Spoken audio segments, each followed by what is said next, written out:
Hey, this is Rob Gondura with Carbony Celtic Winds, and I'm doing a little promotional video. I'm going to be at Kilts and More this October, and hope to see everybody there. I make instruments, Celtic instruments, out of carbon fiber. The company name is Carbony Celtic Winds.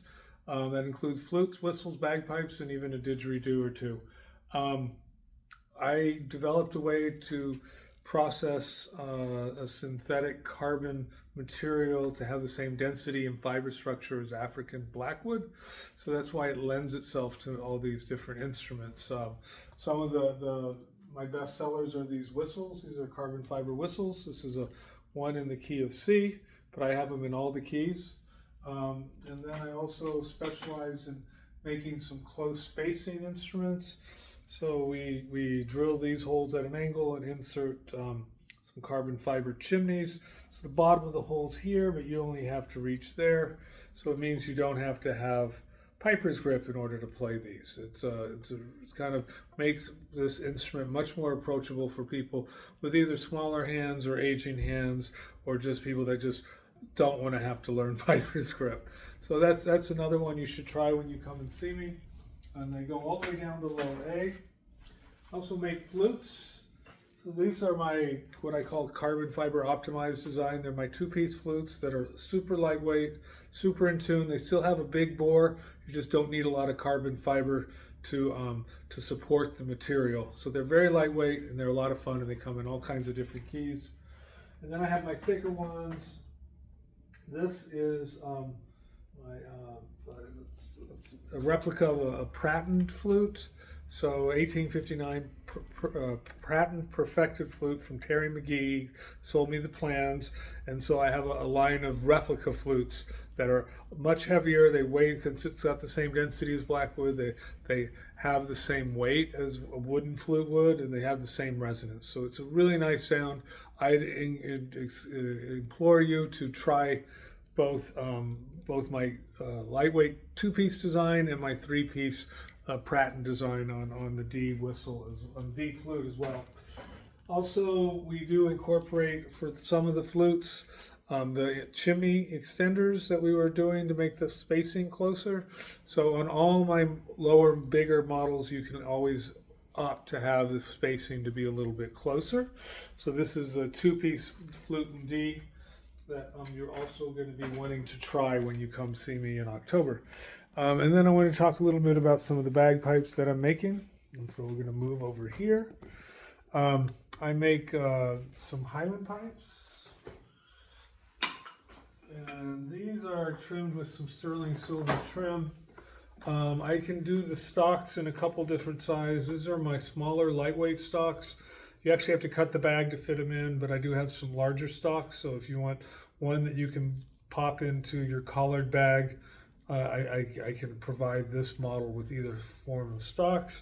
The chanter, this chanter is a B flat chanter. I also make band pitched and concert A. So if you'd like a nice set to play in the true pitch of the Highland pipes at A, when an A is A440, let me know. We've been having a run on those, and people are really liking the chanter pipe combination.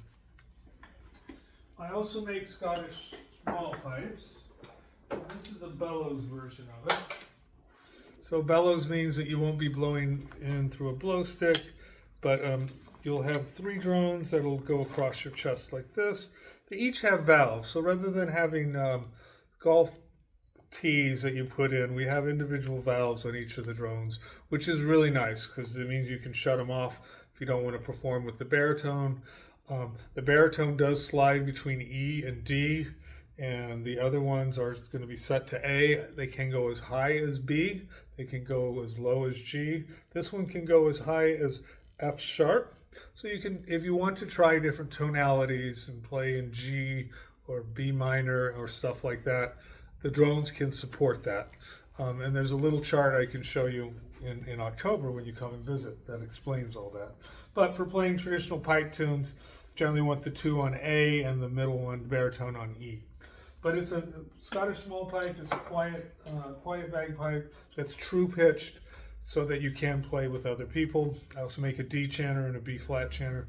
This is the bellows that it comes with. And I also make uilleann pipes. So this is a half set that I'll have for you guys to try. And it's based on a O'Grady design.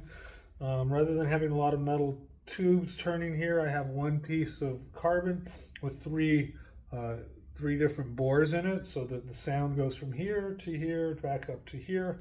It's a cool, lightweight, compact, true sounding, really cool uilleann pipe. And I do some scalloping on the chanter, and that is optional. I can do heavy scalloping, light scalloping, or no scalloping at all, if that's how you prefer your chanter to play. I'll have a light scallop chanter with me at the event. So that gives you the breadth of the instruments that I will be available for you to try. Contact me at carbony.com, CORBONY.com, and you'll see my email address on there and everything. I'm Rob Gondra.